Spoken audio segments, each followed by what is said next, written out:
We will try out a new departure procedure which we have designed.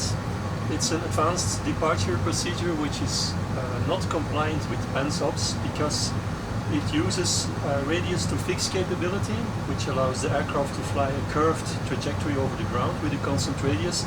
And we start this turn already at the departure end of the runway. This is in contrast with current PANSOP design criteria, which only allow to start such a turn 1 nautical mile beyond the departure end of the runway today. But we started earlier with the idea that we would like to have the aircraft out of the free of the runway axis as soon as possible and in the right flight direction. And we also want to make the procedure as efficient as possible with the lowest possible distance to fly. So we will fly this procedure in this A319 simulator, in which we have inserted maximum takeoff weight to make the climb performance as challenging as possible. And we also have crosswind inserted of 50 knots to make the simulation as realistically as possible. At the end of the turn there is a speed constraint of 210 knots, and that is to limit the bank angles during the turn. So we will now fly this procedure. Parking brake is off. Take off.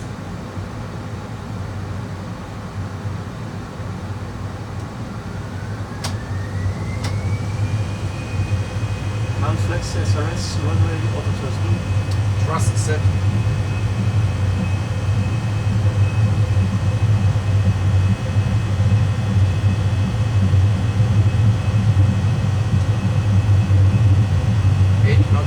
Check.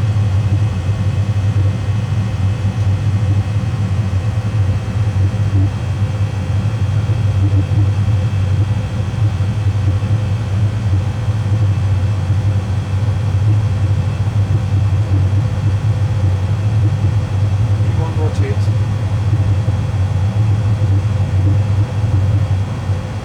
Positive climb. Gear up.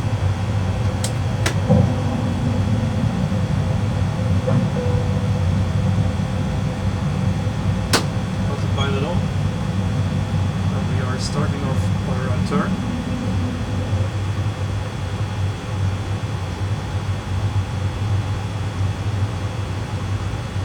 Bank angle is now 15 degrees.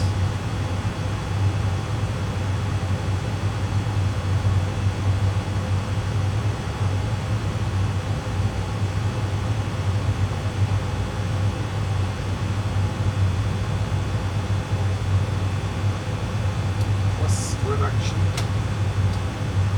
Thrust line, climb, starting acceleration.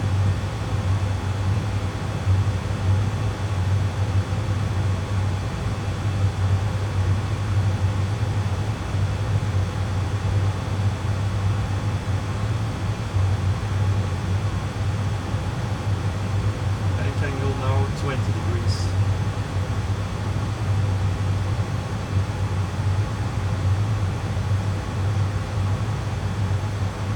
Reaching the end of the turn. Flap 0. Speed check. Flap 0.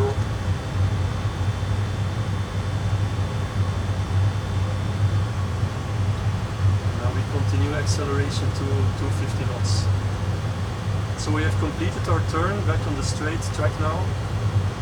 We didn't observe any cross-track deviations during the turn, so the aircraft was well aligned with the defined ground trajectory. Also, bank angles were not excessive, they were all within limits. That indicates that this is a safe procedure, and it's also a very efficient procedure with a very short ground distance. And that ends the demo.